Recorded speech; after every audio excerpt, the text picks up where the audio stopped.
Hey everybody, Hoo-hoo! welcome to the StabCast. I'm Dizzle, And I'm Mizzle. and we're here for a special occasion on a spooky Sunday to talk the Exorcism of Emily Rose. Yes, we are. We were supposed to do this last week, and Yes. I'm a dumbass. Nah. Let's say that.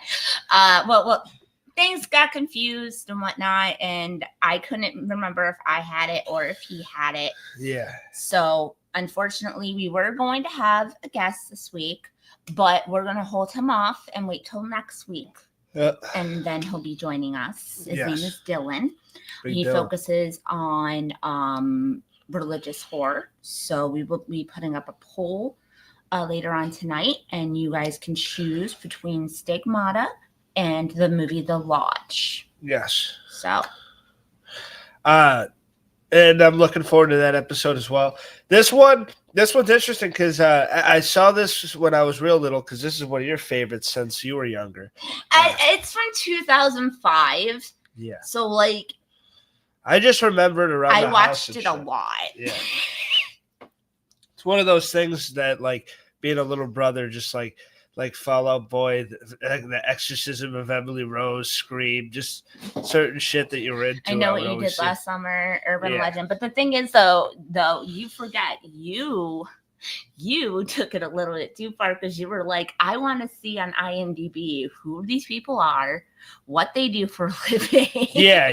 How they got into acting. I was always very fascinated. Which movies are linked to what movies. And like I had no idea that there was an Urban Legend 3, guys. He found it. Yeah. And that's kind of how this show ended up becoming a thing, because I was always into that shit, and so real. But this one, The Exorcism of Emily Rose, directed by Scott Derrickson, starring Laura Linney, Tom Wilkinson, Campbell Scott, Cole Fear, and Jennifer Carpenter. This is a great fucking movie. Well, I mean, I don't know about great. I wouldn't say great, but I would say it's really good for the time that it was made. Made a lot of money. It was made 20 years ago. Yeah. And there wasn't any CGI in it. Yeah. There was just practical effects and props. It made 145 on a $19 million budget. Damn. So it was a mega fucking success. And also, Jennifer Carpenter won the MTV Movie Award that year for the most frightening performance in a horror movie. Critically, not that great, 45% on Rotten Tomatoes, but I mean, it has its fans and it has a cult-like fan following now. And it made a shit ton of money, so a lot of people went to see it and definitely liked it. But it's one of those things that it's not everybody's cup of tea, I don't think. No. But sometimes the possession piece isn't everyone's cup of tea. No. That's the thing. Like, possession, if you don't like those kind of things, you're not going to like it. I forgot my devil horns. You're not going to like it. It's just the way it is. Yeah. Sometimes, guys, I do weird things to set him off to see what he's going to do, and this is what it is. You look nice. Thank you. But just going in depth on this movie to start it off here. There's certain things that I really liked about the movie, and a couple things that I thought kind of dragged about the movie. Okay. And just so you guys know, it is 20 years old. It's 20th anniversary. We are going to include spoilers. Okay? Right. It's just what's going to happen. Because if you guys haven't seen it yet, go watch it. Yes. But if you haven't seen it yet, then obviously you're not going to see it. You have no intentions of watching it, but you can still watch a review for a movie without going to see it. Yes. Honestly, that's how me and him not most of the time, but sometimes we'll find new movies. Yeah. For us to watch. Yeah. I like going to the movies. I like just watching random shit on a streaming service. I like that Netflix has that thing now to where I don't know if they still have it, but they had it for a bit where it's like you just give me something to watch. Or it's Netflix like family night or something. Roulette or whatever. Yeah. You can still do that with horror. There's a website for it. And that's pretty cool because you can just, especially for like people like us that, And it'll show you like what app and stuff. There's so many fucking options. You're like, I don't know what to watch. And then you're sitting there for like an hour after work, and then you have an hour before you got to go to bed. You're like, God damn, I don't even have time for a fucking movie. I watched Cinderella's Revenge this week. That was the stupidest movie I have ever seen, but it was entertaining. Cinderella's Revenge? Yes, from 2024. You know, our girl Jax is on TikTok, the one that sings the song Cinderella Snapped and Victoria's Secret. Well, Cinderella Snapped actually ended up being the main song for this movie. Okay. Yeah. So when I put it on, immediately I heard her voice going, once a time there was a prince. I'm like, oh God.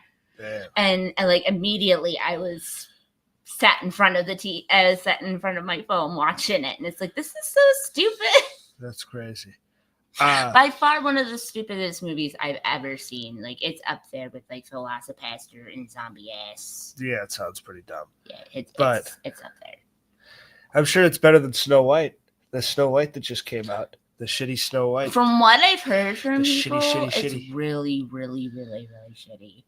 And from what I've heard people, flop. I would make a better Snow White. Yeah. And it sucks to know that Gal Gadot was in a flop because that's my Wonder Woman. I love her to death, and I hate to see her in a. I'm sure her career will be fine. Wonder Woman. Yeah, she was one. That's Gal Gadot, damn it. And she's the evil witch, and she sucks in it. Apparently, she can't sing. Oh my God! It's a musical. I think it's kind of. All Disney shit's a little bit that, but yeah. But Snow White pieces are so hard. That music is so. Take it from somebody that had to sing those songs. They're hard. I mean, I think a lot of people would rather see that one with the chick from Twilight. The Huntsman. Snow White and the Huntsman. I never watched that one. You never saw that movie? That's crazy. I was watched 3 Kristen Stewart movies in my life, and that was actually, if you count all of the Twilight movies, then it would be like 5. But I watched the Twilight series, and we're just gonna count that as 1. And then I watched the movie Adventureland with her. Yes, I love that. It's one of my favorite movies. And no, there's another one too. Remember The Messengers? Yeah. Yeah, that was a good movie. That was decent. That was a horror movie, and she did a really good job in it. She actually acted. And then The Runaways. Yes. She starred in with Dakota Fanning. Yeah. Adventureland's one of my favorites, and because that's her and Jesse Eisenberg that are 2 awkward people that have really good chemistry. And Ryan Reynolds. Ryan Reynolds. Ryan Reynolds is like the trashy, like older guy that works at the carnival. Yeah, and I like the stoner dude at the carnival, who's the dude from Freaks and Geeks back in the day. Yeah, you're right. The nerdy kid. Yes. But yeah, he's bad. It's a great movie. And totally different from anything you would look for on this channel. Yeah. But if you're going from a different genre, that's a good one to check out. This movie had good acting. My first big note on this movie is I think you see the name Exorcism of Emily Rose. You look at the cover of the DVD. You even load in the DVD. And it's crazy watching shit on DVD. You brought me back, by the way. That was fucking crazy.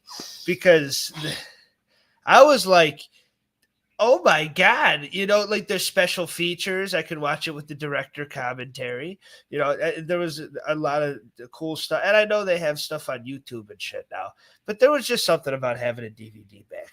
There's just something about having a DVD. Like, I have a little bit of a DVD collection. Some of them are actually here.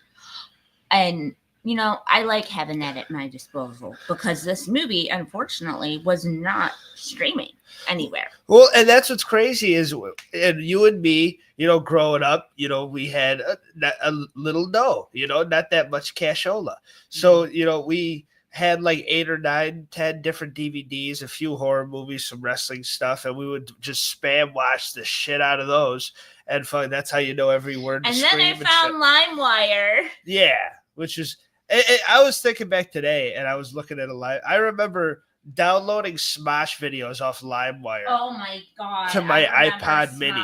That is our shit. And it's like that's a day and age that's long gone. Yeah. But my first big note on this movie is you see all those things and you think, oh, this is a bare bone. This is like the Exorcism where it's a they're go in and it's gonna be the Exorcism of Emily Rose.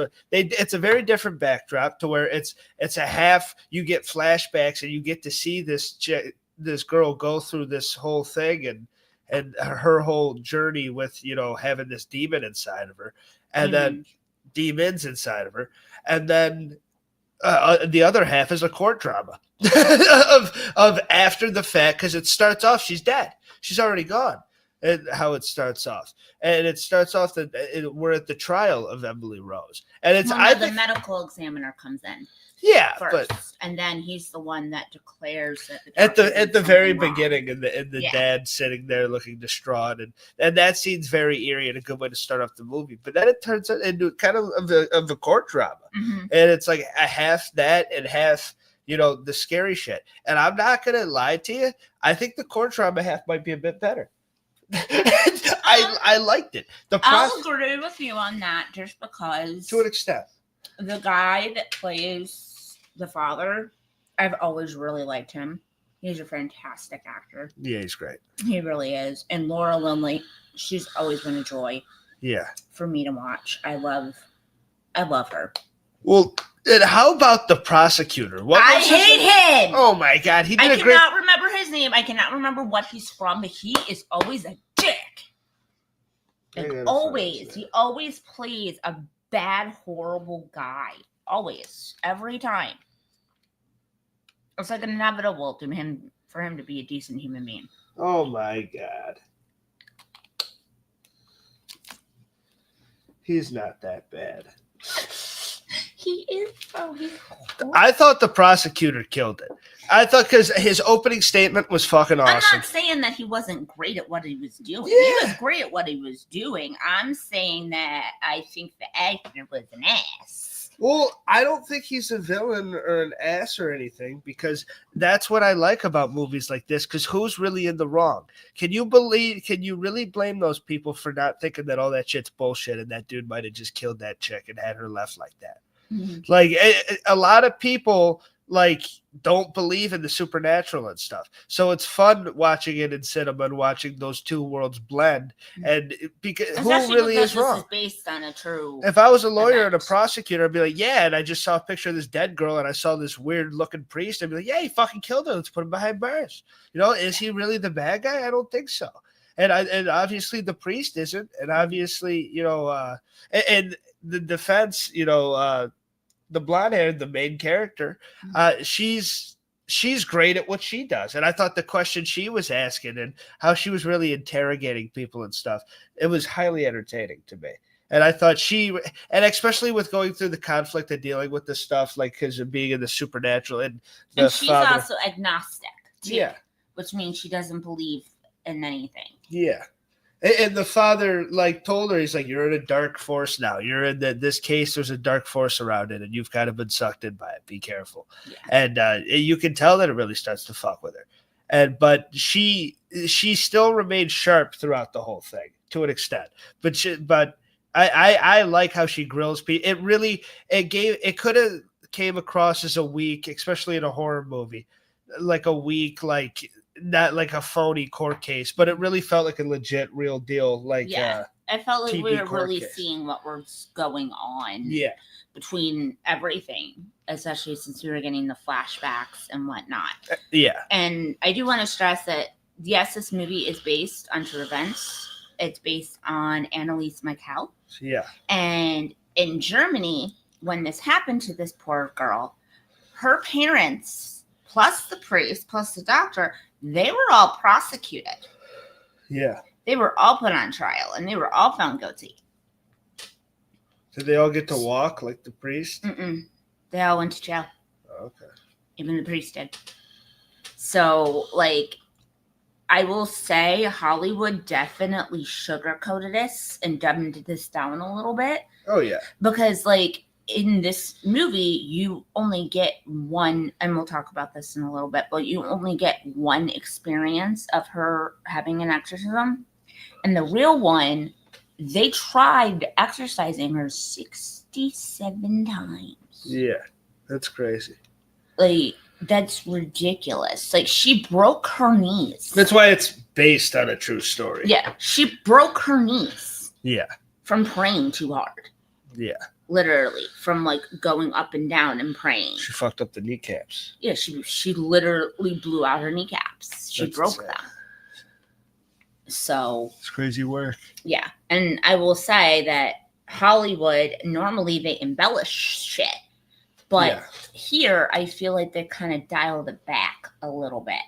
Yeah. Because they realize, like, oh shit, this is a really intense story. Also, for dramatic effect, you can't have 67 different exorcism scenes. You know what I mean? And a montage or some rock and roll music, I think would have been kind of tasteless. I don't think they could have done that either.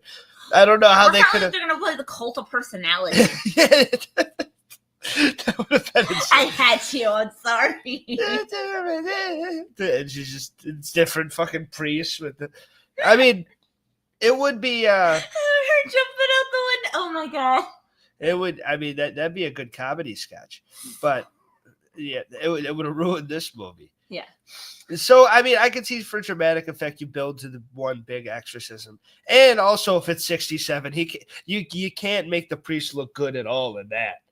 I mean, she was already getting her ass kicked in the court case. She would have been getting her ass kicked more if he's like, yeah, he fucking exorcised this chick 67 times. And then she died. Mm-hmm. Dude's an asshole.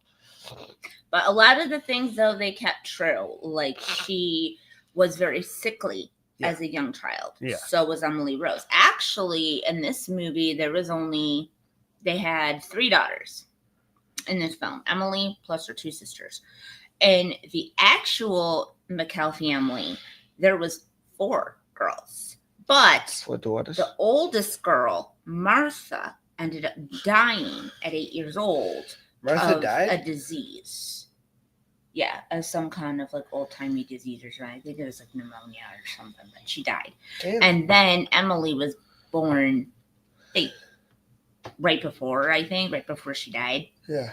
And Emily always had problems. Like, she was always in the house and whatnot. And yeah. Well, Annalise, I should say, not Emily. But they did say, though, that in the movie that Emily had those same problems, that she was sickly all throughout being a kid, and that she spent most of her time inside. So. Well, that was, at least that's fair and accurate. Yeah, I mean, a lot of it is fair and accurate, but how accurate can you get, like you said? Yeah, and also like, that's a story. It comes down to people if you believe or if you don't. Yeah. That's a case that's still not really finished because of that. Yeah. It's interesting stuff. And that's what makes the backdrop for this, because exorcism movies usually go pretty, cut and dry, like I was saying, like the original Exorcist, like it's 2 priests going there. Dry fast. This was, I like that the backdrop, that it was the post-exorcism, and then you got to also revisit and go with flashbacks. What did you think of Emily Rose, and did the actress do a good job, do you think? I thought Jennifer Carpenter, even back in the day, I thought that she did an amazing job, guys, because I don't know if any of y'all know this or whatnot. You probably do by now. It's been 20 years. But she actually did her own contortion work in this movie. Yeah. And, oh my God. After hearing that, I was like, oh shit. Like, cause she, like, sometimes, like, she's, like, wrapped around herself like a snake. Yeah. Like, she literally, like, has, like, her back up in the air and, like, her feet are touching her head. And it's like, yeah. And like, for everyone that thinks that she did her own choreography, no, she didn't. No. She took inspiration from other things that she's seen throughout her life, including the original Exorcist, and did her spasming and contortion with those in mind. That's how she came up with that. That's fair. So technically not original choreography, but she did originally do it herself. Honestly, though, the pair of lungs on this girl, how was she never a scream queen? Yeah. Like, I don't get that. She could have been a fucking scream queen. She could have been a star. I mean, she ended up okay, though. She ended up okay. But still, like, she could have been a horror stars. It could have been Neve Campbell, Jennifer Love Hewitt. I don't know about that. She's got lungs. Maybe Jennifer Love Hewitt. She got lungs.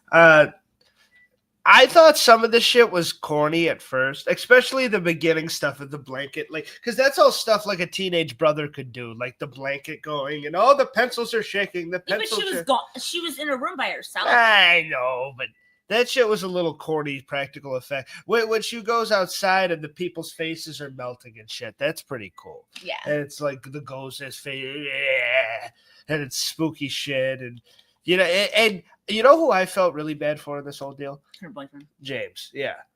He went through a lot of shit, and he had to see. Imagine you're dating this girl in college, you're a nerdy kid, you're like, I got a kind of cute girlfriend, I'm doing pretty good.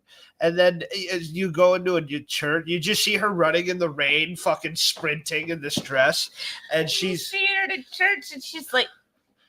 Yeah, and then you go to a church, and she's fucking. And he's like, Emily, and she's like. Yeah, and she's yelling at you and shit, and then she's like, "Don't leave me." And honestly, I was like, James, get the fuck out of there. Yeah, I was like, "Run, kid, huh? Run." Jason. I thought his name was Winston. I could have sworn she said Winston. Don't leave.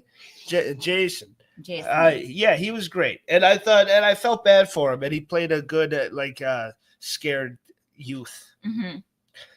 Everybody, I thought, in this case, even the judge played their role very well. Even the little sister did a good job. Yeah, she did.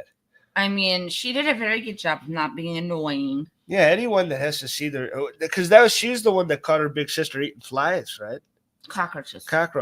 Yes. Yeah, and that was disgusting. And shit on the wall, and yeah, like it was, Like, it was bad. Like, the people that say, like, oh, Terrifier took it way too far. Like, this was like 2005's way too far.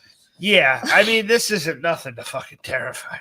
No, but, to movies today, it doesn't even hold a candle. Yeah. But it's still spooky shit. It's still very spooky if you haven't watched all those other possession movies and whatnot, and you decide to watch this one on a whim. It will somewhat give you a bit of a chill. I agree. And scare you a little bit, especially if you're like me and Daniel and you watch things attentively. Yeah. Because there was at least 5 or 6 different, like, really intense, like, filmography scenes, like when the pastor thought something was burning. Yeah. So he ran out and he saw, like, the pictures. Did you see the pictures? Yeah. The dark things that were going across the pictures, and he ran his ass out of his own parish. Yeah. Into the rain. And it was kind of exactly what happened to Emily, but it wasn't a sexual assault. It was more of a demonic assault on him. And then also you have, like, Dr. Cartwright. He had a doctor working with Father, Dr. Cartwright. And Dr. Cartwright was so scared by everything that he saw, not only with Emily, but even after. Yeah. That he would not testify. I mean, and they finally got him to testify, but then when it came down to it, he didn't. Yeah. He backed out at the very last second. And then right before, when he's telling Aaron why he didn't come in, he's looking at a figure behind Aaron. Yeah. And I'm just going to guess it's a demon. Yeah. And all of a sudden, you have this car just plow right into the man. He went through the car, guys. Yep. He went through the windshield into the car. Like, how you doing? Yeah.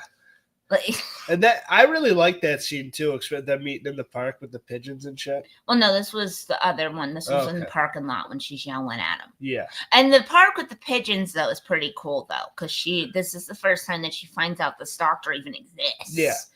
And he hands her that tape recorder and is like, well, the burden's yours now.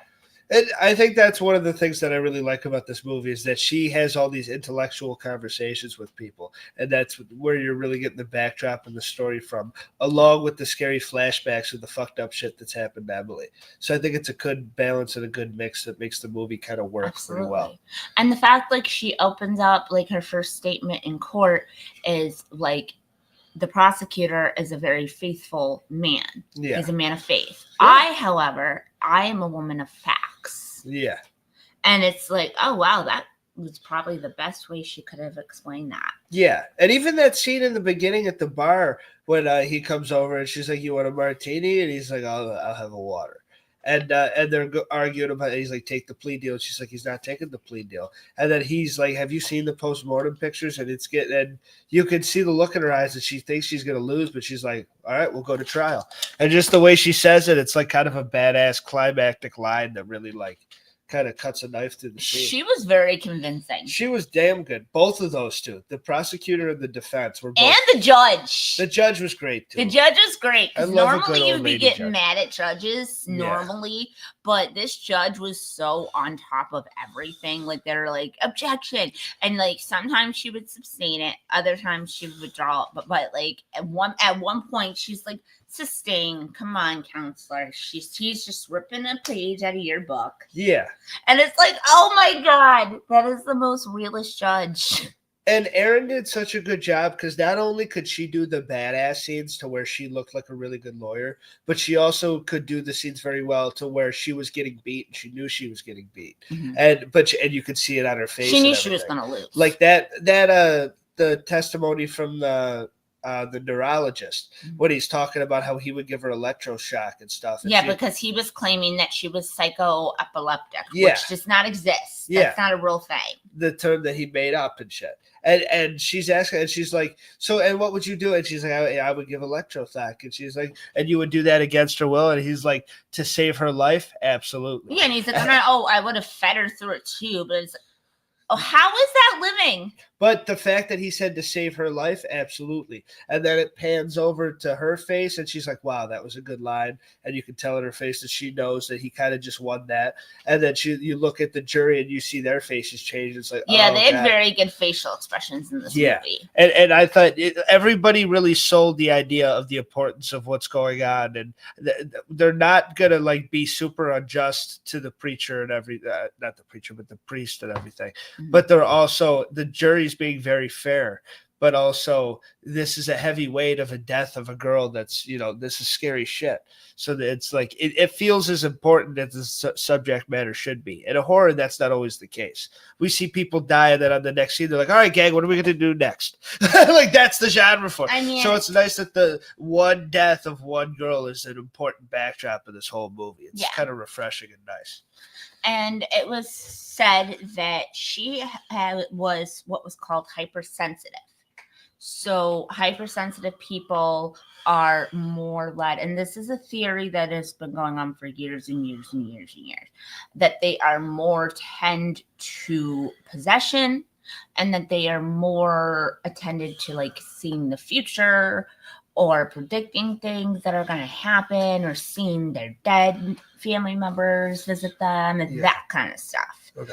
So she was hypersensitive. And the thing is that they were putting her on these drugs, the Gambritol and also Tegretol, which we actually have experience with in this family. Yeah. And the one, I think she was an anthropologist is what it was, something like that. She comes in and Erin asks her, like, why do you think the exorcism didn't work? And she's like, oh, it's because of the drugs. Like, you can't exorcise somebody without them having a clear head. Yeah. Like, if their head's foggy because of drugs, you're not going to be able to exorcise them. Yeah, they're all fucked up. Why would she respond? Yeah. And it's like, oh, wow, what That's a fair. good job at, like, putting that out there. Yeah. And then, like, when she got interviewed by the prosecutor, he was like, well, did you ever do any trials with this in mind, with this feeling in mind? She's like, no, that would be extremely dangerous. I would never do that to my patients. Yeah. So, like, there you go. Facts. Also, there was said to be 6 demons inside this poor girl. And it was the demon that resided inside of Cain, the demon that resided inside of Judas, the demon that has resided inside of Nero. These are people from the Bible. Yeah. Legion, Bilal, and then Lucifer himself. Damn. Yeah. So that's why she was so creepy. She was creepy. Like, they're asking her to give her a name, and she's like, 1, 2, 3, 4, 5, 6. I give you treats, you give me tricks. And, like, it's ridiculous. Yeah. There were some fucked up scenes in this. Yeah. But overall, I thought it was a really good movie with a good plot that kind of kept me invested throughout the whole time. Exactly. Like, this is the kind of slow burn I like. Yeah. Because it's not exactly too much of a slow burn, but you get the information that you need. I honestly think if they would have used the same thing that they would have used and then they would have made it shorter, I don't think it would have worked. Yeah. This is one of these movies that needed that runtime. I will say it did have that. Yeah, the fact that it's only 2 hours, you could have done another half hour. Yeah, but I also do agree though that 2 hours was enough. Like if they would have made it an hour and a half, I think we would have been sitting here with questions. Yeah, it would have dragged. Yeah. If it was an hour and a half, it would have been too short. If it was longer than that, it would have dragged. Yeah. I agree with you. I think 2 is perfect. Yeah. My one big thing, if I were to put a critique to it, would be it does have that mid-2000s clunkiness feel in between the acting too. And like these are all great performances and great actors, but it just has filming that too when they're doing like the wraparound film and whatnot. Yeah. Like, oh my god, I hated it. That Just it feels shoved with that mid-2000s horror genre trope. Absolutely, and all of those But besides that, I thought it was a very good possession film. And I thought it was a good court film, too. And there's a lot of things that I liked about this movie. So I'm going to go all the way up to a 6.9. Not quite a 7, because 7's my part to where I think you're like really good. Really, I think it's an above average movie, and I think it's a good movie that I'd recommend. Mm-hmm. But it doesn't knock my socks off, but I do like it. What do you got? Somebody's asking us if we can do a tongue taco. I don't know what that means. Okay. It doesn't sound great. Yeah. If you keep going, I might have to block you. Whatever a tongue taco is, it doesn't seem like something I should be doing with my sister. No. Go ahead. I was going to put this movie at a 7.2. Daniel, don't do 7.2. Well, I mean... At a 7.2. All right, a 7.2. Yeah. 6.9 and a 7.2. All right. That was a good time. The Exorcism of Emily Rose. Mm-hmm. We will see everybody next week for whoever wins the poll with our buddy Dylan. Yeah. And it'll be nice to meet this fella. And I'm excited to talk some horror with him. Yeah, I am too, because apparently he does like his own horror reviews. So I'm excited for us to actually be able to review with somebody else too. Yeah. So we'll see everybody next time. Bon voyage. And that was a StabCast. Enjoy the rest of your spooky Sunday. Bye-bye. Bye-bye, guys.